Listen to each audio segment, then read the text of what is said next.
Thank you, Priscilla. This second award was going to be presented by General Cecil Hengeveld, and he and his wife Peggy, also in her own right a general in the services. Their flight was canceled yesterday coming up from Florida. So Cecil did send along what he wanted to say on behalf of a slightly younger brother, but also a distinguished gentleman, Eric Weller. And a lot of alums have done amazing things, particularly in service to their country. But I'm certainly getting to know Cecil and Peggy and getting to know Eric and Paul, who will be honored as well in a little while.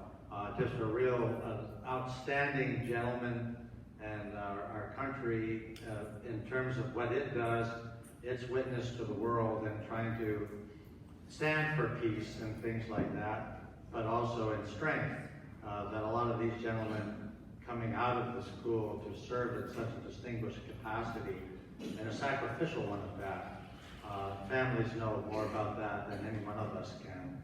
In terms of that sacrifice, it's an honor to stand in Cecil's shoes a little bit, to offer the Alumni Achievement Award to Eric Weller.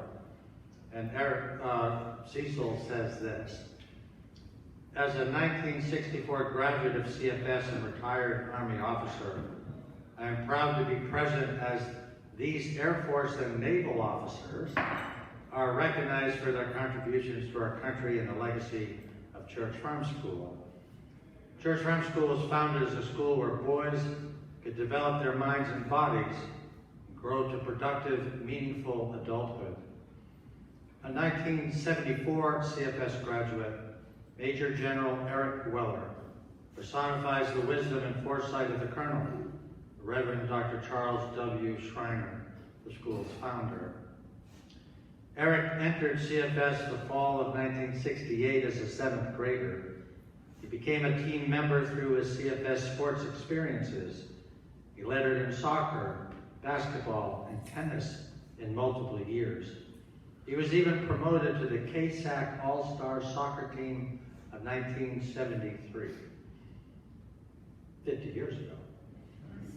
His leadership skills were nurtured as a co-captain of the basketball team and the tennis team captain.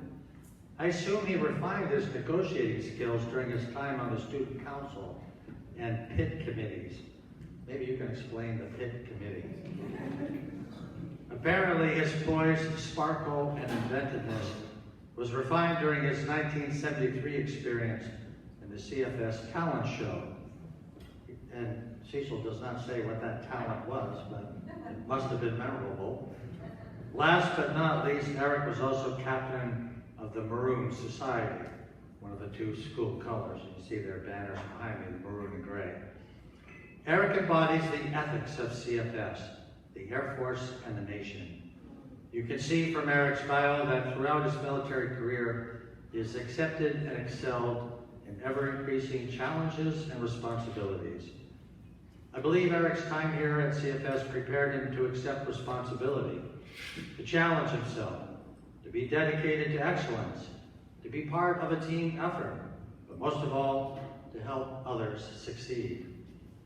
After retiring from active service, Eric accepted the challenge and responsibility to help care for Pennsylvania's 900,000 veterans. Throughout Eric's career, he has worked with diverse groups of people with a wide variety of skills, talents, experience, and personalities.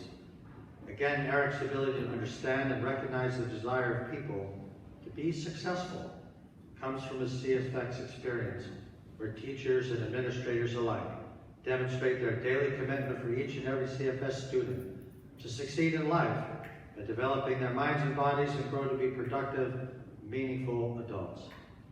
It is my honor, on behalf of Cecil, to present this award to Major General Eric Weller, CFS Class of 1974.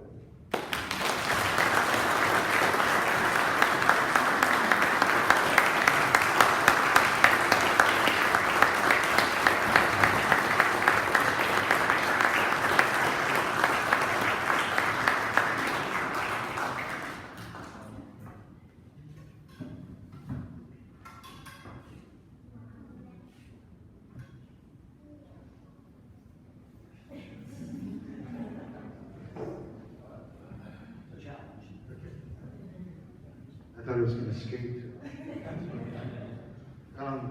It's important to note that all of us in the room, let alone all the hundreds of kids that went through Church Farm School, had a lot of people that were there to teach us, there to mentor us, there to provide for us, and help us receive the tools that we would need for our toolbox of success. And that goes for pretty much each and every kid that went through here. I'm talking about the Schreiner family, the Kistler family, Reverend Cheryl. I could go on and on with the names. You know all the names, the Riles, the Shaws, the Devinnies, the blah, blah, blah. You know the names. And so I would just have to say briefly that any success associated with my name is really a success of those people. And all the credit, if there's anything good about me, goes to all of them. In closing, I just want to say that I've been recognized a lot over my career. Not that I'm bragging about it, because I'm not, but I would say this is the best.